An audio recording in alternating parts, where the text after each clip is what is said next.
ক'ত যাম দেউতা ক'ত যাম ফুফু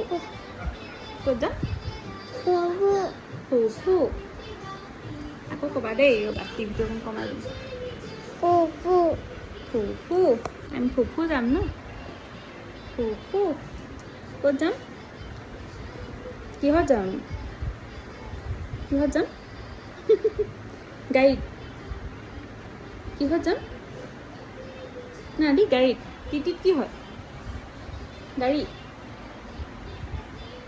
না দি টিটিত কি হয় টিটিত গাড়ী কৈ দিয়া আকৌ কি হয় অথনি মই ক'লোঁ তাক আমি টিটিতত ফুফু যাম সি মোক ক্লিয়াৰ কৰি দিছে গাড়ীত টিটিত নহয় গাড়ীত এতিয়া নকয় আকৌ হয় দেই আমি কিহত যাম নাই কিহত যাম গাড়ী বিজি